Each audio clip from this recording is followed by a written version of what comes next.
Hello everybody and welcome back to YuGiOh Stories.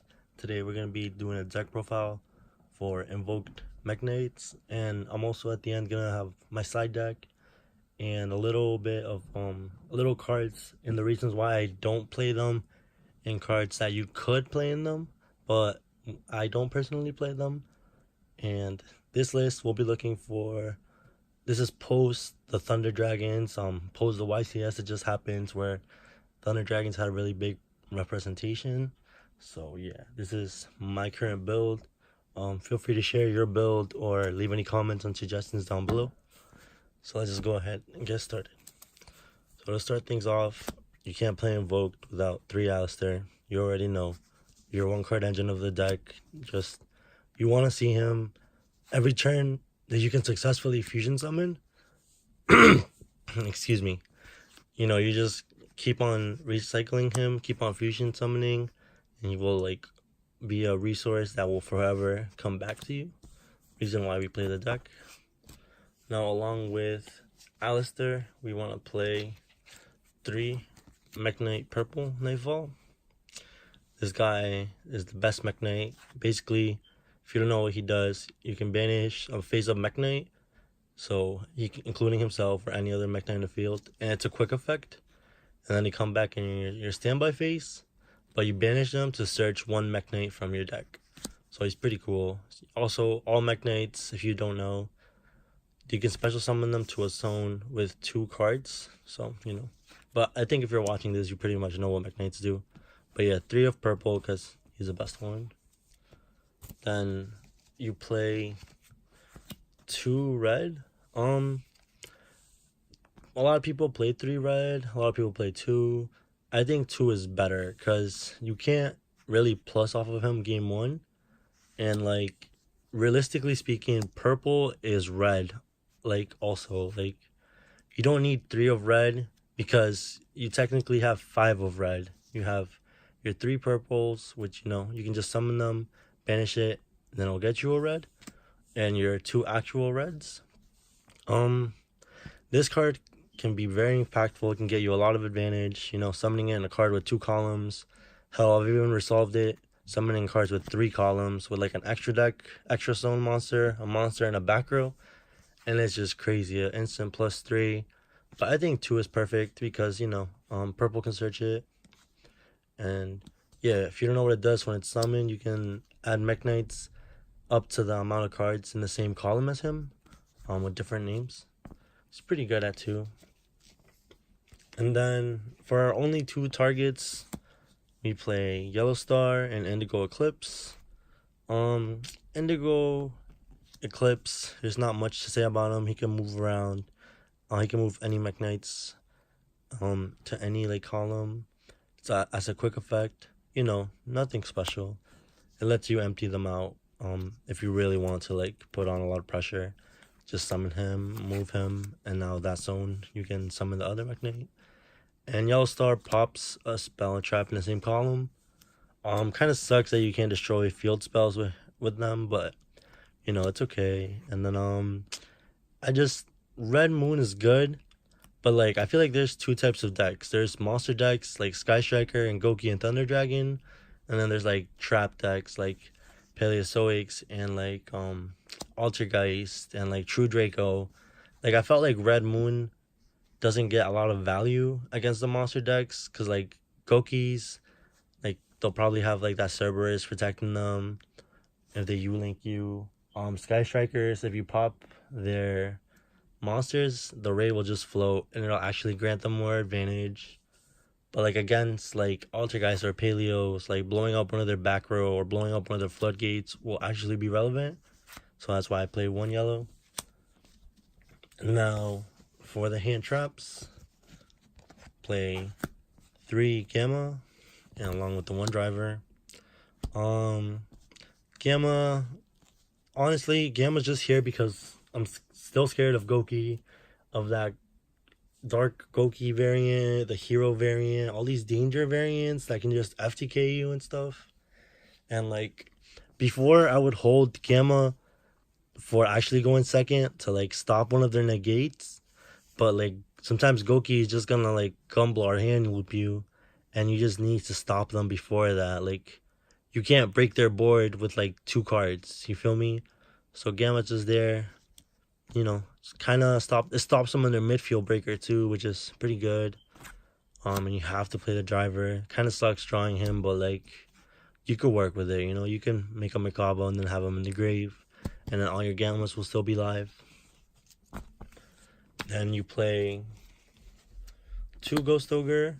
Ghost Ogre, I believe is really good this format. Like, yeah, it kind of sucks against Sky Strikers, but like if you hit it a if you hit a well-timed, what's that, multi-roll, it's not bad, but don't ever hit the field spell. Like, and it's also good like if they like go into like a big link monster. Like, Ghost Ogre is just really good to do that. Like if you can snipe out like Isolde or like Summon Sorcerers. So I thought 2 was good, you know. It's not bad against Sky Strikers, but it's pretty good against Koki, Altergeist. Like, I think 2 was a good number. You see it sometimes. And then I just recently got my ashes, 2 ashes. Maybe I would play 3, but honestly, I like 2 because it like contributes to no bricking. But you know, you can't go wrong with 3 ash. But I only have 2. What's to say about ash? You know, if you want to get as much value off of it, but even like a 1-for-1, like against like engage, sometimes will like stop their turn, or like not Assault adding, but Assault's effect to summon could maybe stop their turn. Like what else? I don't know. Ash is just good. You know, I just recently got them, so I'm really excited to play them. And then you play 2 Gamseals. Just, you know, Gamseals are good. Any boss monster, and even with the Mekk Knights, like he's really good because like you can like put him in a zone that they have a spell or trap, and then right away, right there, you can gain a +2 off a red moon or purple. But yeah, 2 Gamseals. You know, these are all like your hand traps, going second cards, you know, to help you break your opponent's board. Because, you know, we always blind second. And then, honestly, I've seen this on every good Invoked profile. 3 Cyber Dragons. Like, you have to play this format. It outs monsters in the extra monster zone. It's a 21,000 beater. It's a light monster. Like, it's just, if you're playing Invoked, just play this. And even if you're not playing Invoked, Cyber Dragon's not a bad side card. I mean, it outs extra links. It outs any like monster in the extra monster zone. Like Ultimate Falcon, if you hit the Weakener Dragons, like Cyber Dragon is just broken. Like, you gotta play 3 if you're playing Invoked, in my personal opinion. Now, moving on to the spells. Play 2 of the field spells. You play 2 of the terraformings. A lot of people don't know that like when you fusion summon while this is up, they can't respond to the fusion summon. So they can't like warning you, can't Acheria Beast you. So that's pretty good. But you play 2 and 2, because you know terraforming's at 2. And honestly, I feel like this is the best ratio. Like when terraforming was at 3 and Meltdown was at 3, and I was playing 3 and 3, I would break so much. But 2 and 2, honestly, pretty consistent in my opinion. If you're playing 60 cards, maybe you can play 3 and 3. 3 invocations. So there's a lot of debate on why 2 and 3, why is better. Yes, invocation is a brick if you don't see it with Alistair. But like the thing is, if you do see it with Alistair, it's just so good. It's like you don't need invocation for Alistair to be good, but you do need Alistair for invocation to be good, which is why invocation is kind of a brick. But like sometimes drawing 2 of it, sometimes drawing 1 and Alistair is not bad. It lets you play through hand traps. It like sometimes when you have like Alistair, you have to pitch him for Merkaba. He'll be in your graveyard and you can't continue to loop him. But if you have an invocation in hand, you can just pitch Alistair for your Merkaba negate. During your turn, fusion summon again, and then normal summon him again and get another invocation. Like, it's the amount of times that 3 is better than 2 outweighs the times that 2 is better than 3, if that makes any sense. But yeah, I hope that kind of made sense to you guys. But yeah, let me know why you think 2 invocations is better or 3 invocations better. And then we play 1 World Legacies Memories. It's a quick play effect. You summon a Mekk Knight from the deck in defense position, and then during the end phase it goes to your hand. Really good. You play 1 because you can't brick with it. You can do it on your end phase. You can do it on your opponent's turn. Play 1 instant fusion. I just recently put this in. I wasn't playing this before, but this lets you summon Raijin, lets you Book of Moon, the new Thunder Dragons.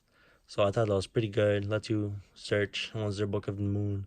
So it's like an out for Thunder Dragons, along with 2 Mind Control. You know, you can just take anything and link away with it. You know, go in second cards. Then one of the best cards ever, Monster Reborn. If you're playing Pendulums, you probably don't play this, but this card is so good. The reason is that one. 2 Called by the Grave. You know, as soon as this card was released, I was playing 3 of it, but it got hit to 2, and honestly, I don't get why. I don't get why Maxi is banned. I don't know what Konami's thinking, but it's okay. We play it at 2. You know, it has a lot of applications. And last spells, I played 3 Destructions, 1 Twin Twister, and 2 MSTs. I was running 2 Twin Twisters, 1 MST, but I feel like half of the meta is back row, half is not. And I felt like this was a good compromise. Like, I've gotten Imperial Order so many times when I duel, so like I do want to have this, but like I face decks that don't even have spells and traps sometimes, like Goki. But, you know, you take it or leave it. Like, you can play less ratios. It all depends to your local. Or if you're going to a big event, you know, you got to think about how many you want to play. But I think this is a good ratio. And last, for the traps, we play 2 Awaken the Dragons.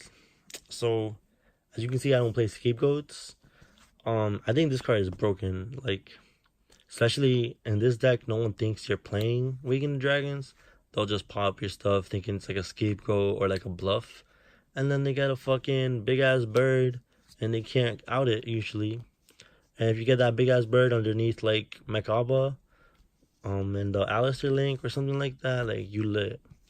You play 2 because you want to see it sometimes, you know. And then I just play 1 evenly matched because I only have 1. And I figured if I only have 1, I should just main it. No point of just siding 1. I am blinding second, so, you know, this card's a blowout against many decks. Alright. Real quick, because this video is getting too long, and I hope none of you guys have clicked off. Extra deck, you play 1 big bird. And then, for the links, you play Borreload, the Phoenix Bro, play the Cerberus Bro. You know, these are generic toolbox, you know, good for outing things. Borreload just broken. I don't have Boral Sword, but, you know, Borreload will do. He outs a lot of hard situations. Very good card. And then you play 1 Morningstar because anything plus 1 Mekk Knight can make him. And you play 1 Spectrum Supreme. He's also pretty lit, you know. Thanks to Morningstar, it is actually a lot easier to make him now. Before, it was like kind of crazy to invest 3 Mekk Knights into 1 Spectral Supreme. But because of Morningstar, it's a lot more manageable now. And your last link, Alistair, the Invoker of Madness. Because you're playing Invoked, why would you not be playing this guy? And on to your fusions. So let's start with Chimera Tech Fortress Dragon, you know, for your Cyber Dragon.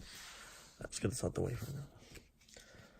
Okay, for your Invoked fusions, you're playing 1 Raijin, basically Book of Moon, 1 Caliga, basically only 1 monster effect that turn, and only 1 attacked.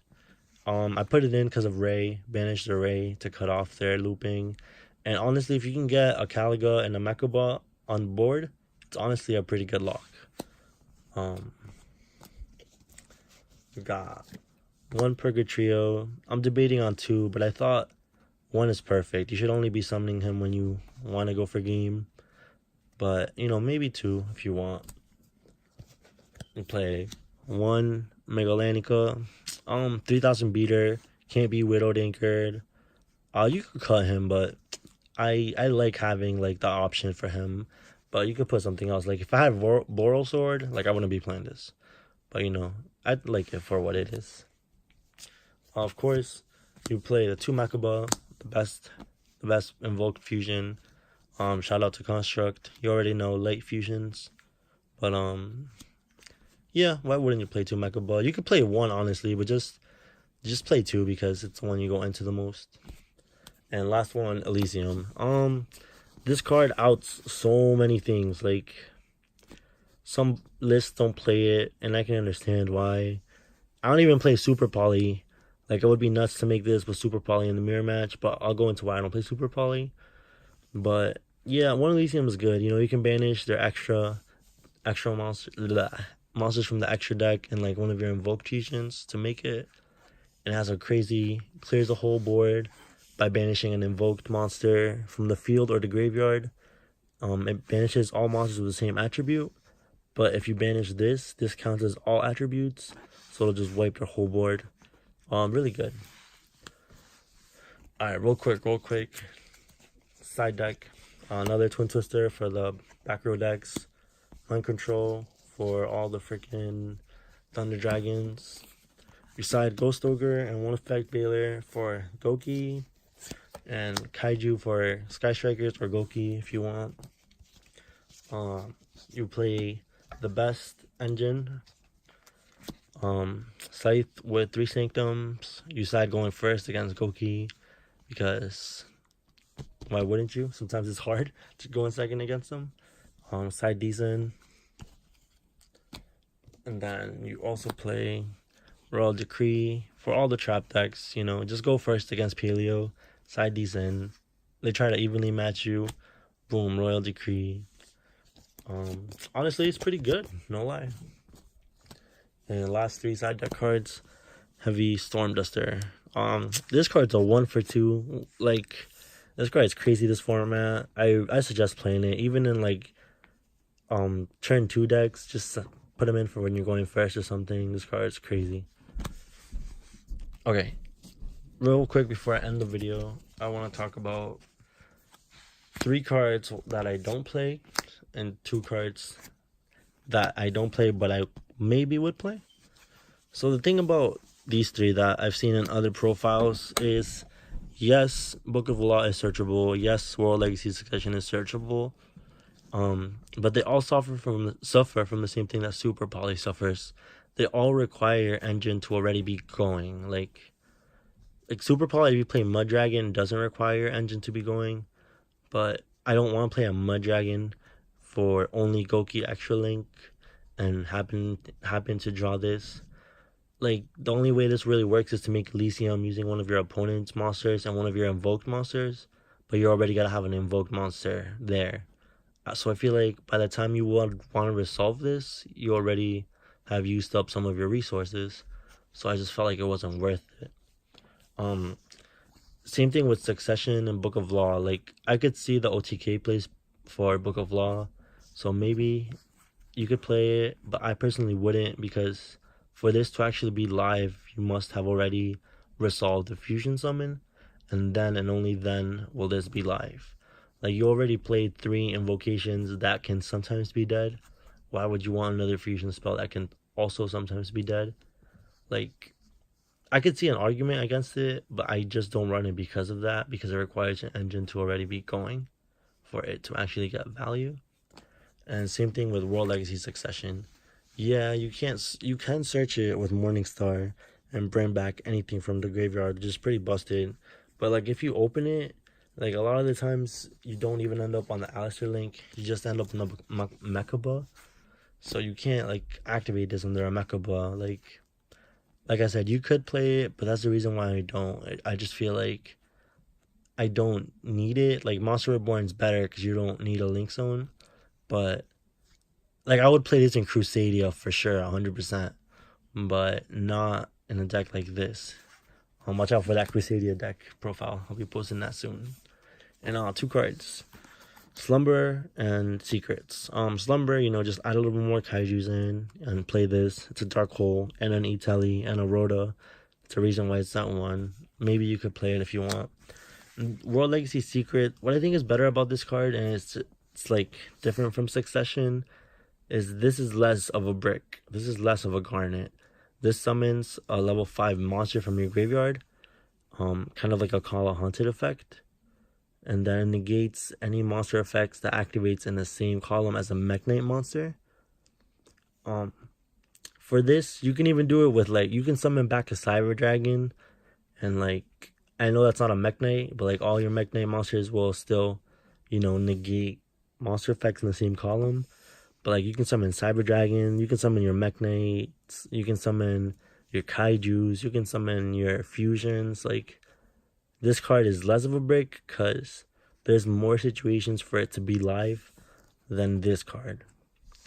But that about wraps it up for this deck profile, guys. If you have any suggestions or have any questions, please let me know. This has been YuGiOh deck profile. Please check out my other videos if you like lore videos, and I'll be sure to make a lore video about Alistair soon. Alright, peace out, guys.